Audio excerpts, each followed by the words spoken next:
Welcome back to your weekly tech deep dive update.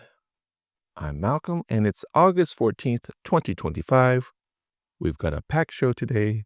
We're diving into OpenAI's new GPT-5 modes and what they mean for users, Anthropic's bold move with the US government, Google's privacy updates, and some fascinating new developments out of China that you won't want to miss.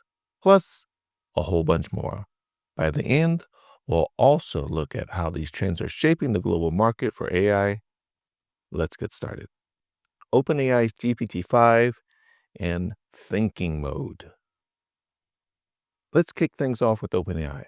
They just unveiled GPT-5, and they're introducing a dual mode system, a fast mode for quick answers, and a thinking mode for deep reasoning. The catch? The thinking mode comes with a weekly cap of 3,000 messages.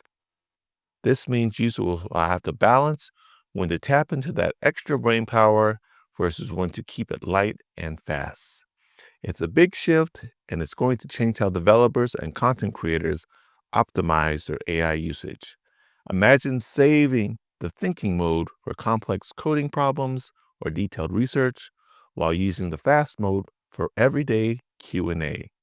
It's all about smarter AI budgeting, and it's fascinating new direction for OpenAI. And like it or not, this is the trend for many of the AIs that are out there. So be careful when you're using these things and learn how to budget. Anthropic's $1 offer to the US government. Now let's talk about Anthropic. They're making headlines by offering their AI to the US government agencies for just $1. Yes, $1. The idea is to get agencies on board with no friction and then convert them into long-term users. Think of it as a strategic foothold. Once the agencies are relying on Anthropic's Claude for their workflows, they can scale up to full contracts. This move could reshape how the public sector adopts AI, and it's a bold strategy for Anthropic to gain market share. It's also a sign of how competitive the AI space is getting.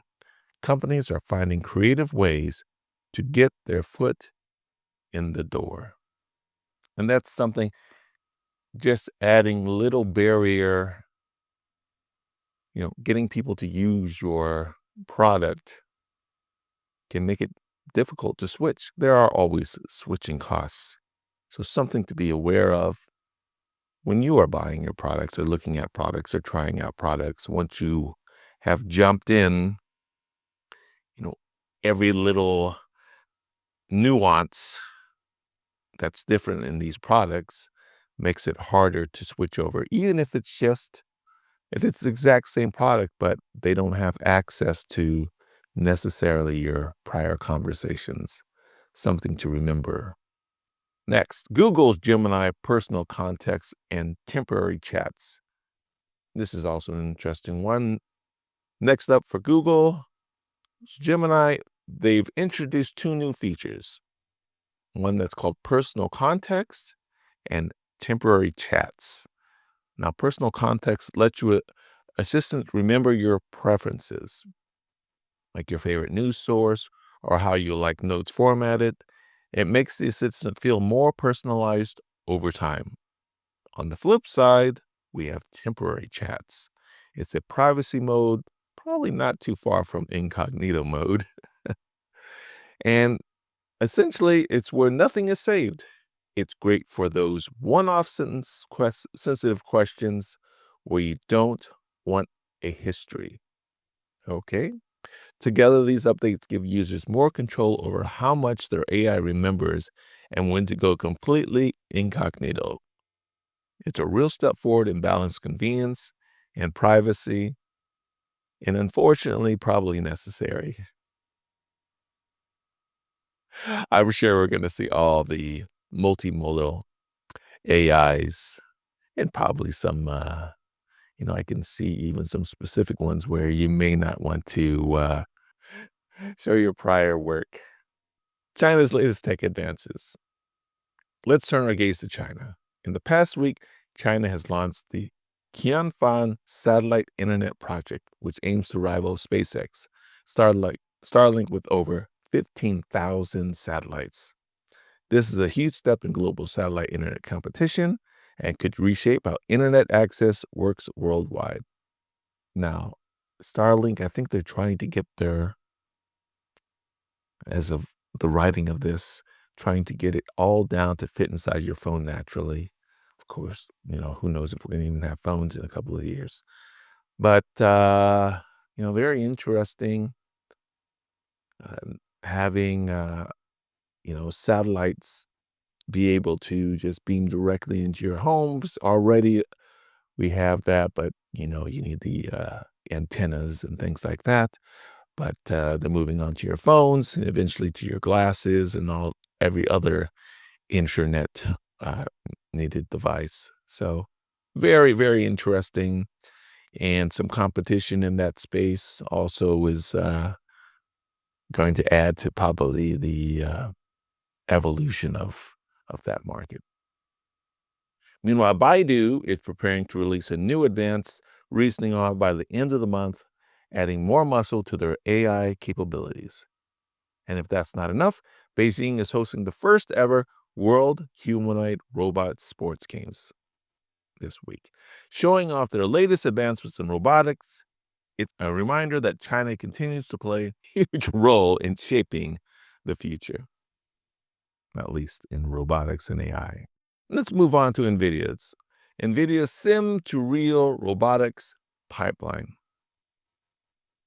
They've been making waves with a new Simtoreal robotics pipeline that it's changing the game for training robots. In simple terms, they're using highly realistic simulations to teach robots in virtual environments before deploying them in real world. This drastically cuts down on the cost and time needed to get robots ready for complex tasks, like working in warehouses or even assisting in healthcare settings. It's a big leap forward for robots, and it's going to make these machines a lot more adaptable and reliable. So, we've already seen this with Waymo and Tesla and probably other driverless cars, autonomous drivings, where they're just doing ridiculously large amount of simulations before setting these robots out into the world. And it just gets them there faster, gets them safer faster. Now, it doesn't make them perfect. As we see, there are still accidents in autonomous cars, but hopefully it can get them there in a much cheaper fashion to where at least they're as good as a human being at the tasks, at least for the humanoid robots, if not a little bit better and a little bit safer. Next, Meta's internal AI developments. Meta has rearranged things a little bit. They're shifting gears. There's something interesting movement happening internally. Meta is reportedly reorganizing its AI research teams around their next-gen llama models. Now, it seems to me that Meta, for whatever reason, is a little bit behind. They're focusing heavily on making these models more efficient and adaptable for enterprise use. Internally, it's a bit of a shuffle, but the goal is clear. They want to stay competitive in the race against OpenAI and Anthropic and Google. We're likely to see more streamlined and powerful llama versions hitting the market soon, aimed at businesses that need robust in-house AI solution. So whatever they're doing at Meta doesn't seem to really be working. I've looked at some of these models myself. Unfortunately, I've actually never been tempted to go beyond the research once I've seen what they could do in the results. So unfortunately, yeah, I mean, you can see why they're doing this. They need to shift in order to try to get a foothold somewhere. And they're smart guys over there. They'll figure something out. Smart people. Next, market trends and global impact.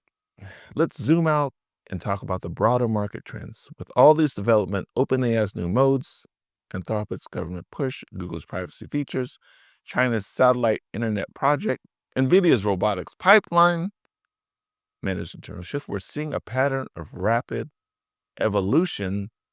The AI and tech markets are more competitive than ever, and that means more innovation for consumers and businesses alike. It's an exciting time. It also means we need to stay flexible and ready to adapt to new tools and capabilities as they emerge. AI to the rescue. DARPA's autonomous cyber defense. Before we close, let's spotlight something that's more than an innovation. It's protection. At DEF CON, DARPA wrapped up its AI cyber challenge, and the results are game-changing. Autonomous tools caught 77% of injected bugs and patched 61%, plus flagged 18 real-world vulnerabilities. These tools are now public, ready to defend hospitals, water systems, governments, essential systems at a tiny fraction of traditional cost. It's a breakthrough that elevates AI from creative assistant to digital guardian. Now that's a powerful direction for AI to go. This wraps up this week's deep dive. We covered a lot of ground, from the latest AI advancements in the US and China to the big shifts in how companies are approaching robotics and privacy. Thanks for tuning in, and we'll see you next time for more insights on the tech landscape. Until then, stay curious, stay informed, get your hands dirty, get in there, figure it out. See you next week.